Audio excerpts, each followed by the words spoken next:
மோகன், என்ன பலத்த யோசனையோட இருக்கிறீங்க? இல்லைம்மா, நான் மேற்கொண்டு படிக்க போறதா இல்லை ஏதாவது வேலைக்கு போகலாமான்னு யோசிச்சுட்டு இருக்கேன். முதல்ல படிப்பு, அப்புறம் வேலை, அப்புறம் கல்யாணம். ஏன் படிப்பு முடிஞ்சதும் கல்யாணம் செஞ்சுக்கிட்டா தப்பா? தப்பெல்லாம் ஒன்றும் இல்லை. அப்புறம் குழந்தை பிறந்துட்டா அதை யாரை பார்த்துக்கிறது?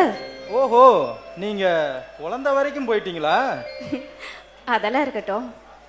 உங்களுக்கு என் மேல ஆசை வர்றதுக்கு என்ன காரணம்? காரணம் உன்னோட அழகுதான். ஓ, நான் அவ்வளோ அழகா? பெண்ணின் அழகே கண்ணில் தானே. ஆண்களை சுண்டி இழுக்கும் மீன்விழி அல்லவா அது. ஆஹா, என்ன ஒரு கவர்ச்சி. போதும் போதும், அழகாவே பேசுறீங்க. ஏன் நீ மட்டும் பேசுவதில் குறைந்தவளா என்ன? உன் இதழ்கள் பிரியும் ஒவ்வொரு நொடியும் எனக்குள் பூகம்பமே நிகழ்கிறது.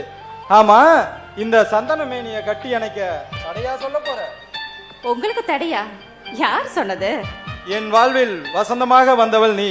உன் பேரழகை ரசித்தபடியே இருக்க என் கைக்குள் சிக்கிவிட்டாய் பார்த்தாயா? கைக்குள் மட்டுமா சிக்கினேன், உங்க இதய கூட்டிலே என்னை அடைச்சிட்டீங்களே. உமா, ஒரே ஒரு முத்தம் தரட்டுமா? உங்க இஷ்டம். உமா, உமா, ஏய், என்னடி பண்ற? வாங்க, நான் இங்க ஒருத்தர் இருக்கிறதே உங்களுக்கு தெரியலையா? ஐயோ, சாரி சிவா, காலேஜுக்கு நேரம் ஆச்சு, அது அவசரமா வந்து நான் உங்களை கவனிக்கவே இல்லை. சரி சரி இருங்க. உமா, உமா, இங்க வாமா. யார் வந்திருக்காங்கன்னு பாரு. உமா, என்னமா பண்ற? ஹே உமா, வாடி. சாரிடி உமா. காலேஜுக்கு வரலையா? எங்க அம்மா கோயிலுக்கு போயிட்டு வரலடி, அதனால கொஞ்சம் லேட் ஆயிடுச்சு. அதனால நீ அண்ணங்கிட்ட கொஞ்சம் பேசிட்டு நான் அதுக்குள்ள ரெடி ஆயிட்டு வந்துடுறேன். அதுக்கு இல்ல தங்கச்சி, நான் கொஞ்சம் வெளியில போகணும், அதான்.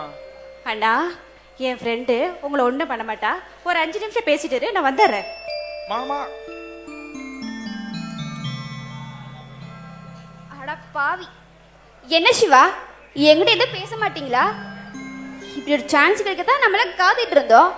நீங்க யாரும் திரும்பி நின்றுட்டு இருக்கீங்க. அப்படி இல்ல மித்ரா. காஃபி சாப்பிடுறீங்களா, டீ சாப்பிடுறீங்களா? சரியா போச்சு. ஏங்க, உங்களுக்கு அறிவு இருக்கா இல்லையா? ஏங்க வந்ததுமே டீ காஃபி கேக்குறது? அப்புறம் இது பாருங்க, நான் ஒன்றும் உங்க தங்கச்சி அவளை ஒன்றும் பார்க்க வரல. அவளை பார்க்குற சான்ஸ்ல நான் உங்களை தான் பார்க்க வந்தேன். இப்போ நீங்க என்ன செய்யணுங்கிறீங்க? அட பாவி, யோ, உனக்கு அறிவு இருக்கா இல்லையா? இப்படி லெட்டு மதுரை பொண்ணு பக்கத்துல இருக்கும்போது என்ன செய்யறதுன்னு கேக்குற? அதுக்கு இல்ல மித்ரா, நான் சொல்ல வர்றது என்னன்னா, என்ன? எனக்கு தெரிஞ்ச உலகமே எங்க அம்மா தான். என் உசுரே என் தங்கச்சி தான்.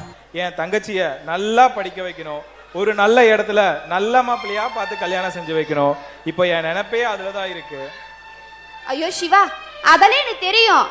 நான் அதெல்லாம் ஒண்ணு வேண்டாம்னு சொல்லவே இல்லையே. ஆனா நீங்க தான் என்னை காதலிக்கவே மாட்டேங்கிறீங்க. மித்ரா, என் குடும்ப சூழ்நிலையை புரிஞ்சுக்கிட்டு நீங்க பேசுங்க. அட வாய முடியா. இப்படி ஒரு பொண்ணு நிற்கும் போது ஓடிட்டு கட்டிப்பிடிச்சு முத்து கொடுக்காம குடும்ப நாயம் பேசிட்டு இருக்கீங்க. இது பாருங்க, நான் இப்ப கிளம்பிடுவேன். உங்களுக்கு சான்ஸ் கிடைச்சதான் வேஸ்ட் பண்ணாதீங்க. அப்புறம் உங்க இஷ்டம். இல்ல மித்ரா, நான் எதா இருந்தாலும் நீங்க உமாட்டே பேசிக்கங்க. என்னது உமாட்ட பேசுறதா? நான் ஒன்னும் அவளை பார்க்க வரலைங்க, உங்களை தான் பார்க்க வந்திருக்கேன். நீங்க என் மேல இவ்வளவு ஆசை வச்சிருக்கீங்க, அதை ஏன் மறைச்சு வைக்கிறீங்க?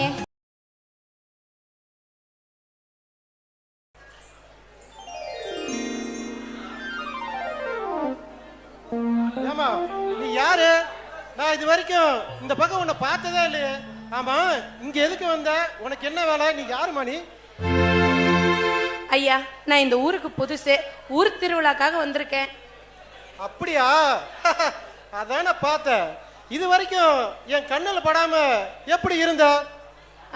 ஐயா, எங்க பாட்டி ஊரு பட்டணத்துல இருக்கு, நான் அங்கதான் இருந்தேன்.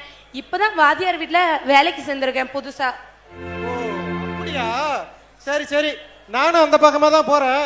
வா, 2 பேரும் ஜாலியா அப்படியே பேசிக்கிட்டே போ. இல்லைங்கய்யா, பக்கமா தான் இருக்கு, நானே போய்க்கிறேன். அட வா. இந்த பார் ராசாத்தி, ஒன்னும் பயப்படாத. ஒரு 1/2 மணி நேரம் என் கூட வந்து ஜாலியா இருந்துட்டு போ, உன்னை யாரும் எதுவும் சொல்ல மாட்டாங்க. நீ அதையும் மீறி காட்டு கத்தா கத்துனாலும் இந்த எல்லையில யாருமே வரமாட்டாங்க. பாப்பா, இந்த நாகலிங்க இருக்கிறான்னு தெரிஞ்சா இந்த எல்லையில ஒரு காக்கா குருவி கூட வராது. என்ன மீறி உன்னால எதுவும் செய்ய முடியாது. கொஞ்ச நேரம் என் கூட வந்து ஜாலியா இருந்துட்டு போ. வா. நீங்க பாருங்க, கிட்ட வராதீங்க, அப்புறம் கத்தி ஊரையே கூப்பிட்டுருவேன். ஊர் என்ன, யார வேணாலும் கூப்பிடு, எவனும் என்ன ஒண்ணும் பண்ண முடியாது. மரியாதையா சொல்றேன், என் பேச்ச கேட்டு வந்துட்டீங்கன்னா யாருக்கு தெரியாம நீ நானும் கொஞ்ச நேரம் ஜாலியா இருந்துட்டு உன் வழி பார்த்துட்டு நீ போ, என் வழி பார்த்துட்டு நான் போறேன். என்ன சொல்றேன்? இங்க பாருங்க, மரியாதையா இங்க இருந்து போயிருங்க, அவ்வளவுதான் சொல்லுவேன். என் கிட்ட வர வேலையெல்லாம் நீங்க வச்சுக்காதீங்க. என்னடி சும்மா வசனம் பேசிட்டு இருக்கிற? வாடிங்க. வேண்டாம், சொன்ன கேளுங்க.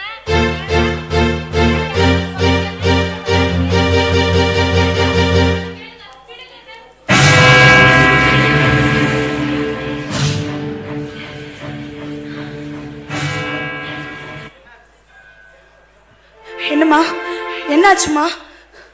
இங்க பாருங்க, நான் இந்த வழியா வந்துட்டு இருந்தேன், இவர் என்கிட்ட வழி மறிச்சு தப்பா நடந்துக்க பாக்குறாரு. மா, நான் இருக்க வரைக்கும் இவன் உன்கிட்ட தப்பாவே நடக்க முடியாதுமா. பார் பார்வதி, இது உனக்கு தேவையில்லாத வேலை. இந்த பொண்ணை விட்டுட்டு நீ பாட்டுல போய்கிட்டே இரு, அதுதான் உனக்கு நல்லது. நான் இருக்க வரைக்கும் இந்த பொண்ணை நீ தொடவே முடியாதுடா. சரி, அந்த பொண்ணை விட்டுற, நீ சரின்னு சொல்லு. நீயும் பார்க்கறதுக்கு கண்ணுக்கு அழகா, அருமையா, கொத்தும் குலையுமா, மப்பும் மந்தாரமா தான் இருக்கிற. சரின்னு சொல்லி பேசாம என் கூட வந்துட்டீன்னா எப்படி இப்ப இருக்கிறியோ அப்படியே போவ. இல்ல, நீ எல்லாம் ஒரு பெரிய மனுஷனாடா. இல்ல மாட்டேன், அப்படி இப்படின்னு ஏதாவது தகராறு பண்ணுன அந்த ஆண்டவனை நினைச்சாலும் என்கிட்ட இருந்து உன்னை தப்ப வைக்க முடியாது. என்னடி சொல்ற?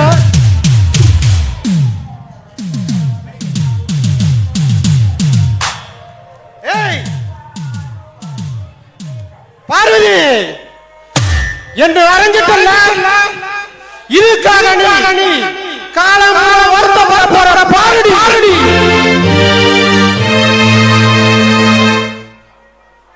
அடியே பார்வதி, என் கண்ணத்தால அரைஞ்சிட்டு போயிட்டல, இப்ப சொல்ற சொண்டு கிடையாது. என்னைக்கா இருந்தாலும் ஒரு நாள் நீ ஐயா தெரியாம அடிச்சுட்ட, என்ன மன்னிச்சிருன்னு என் கால்ல விழுந்து கத்தி கதறி கெஞ்ச வைக்கல. அடியே கெஞ்ச வெப்பண்டி.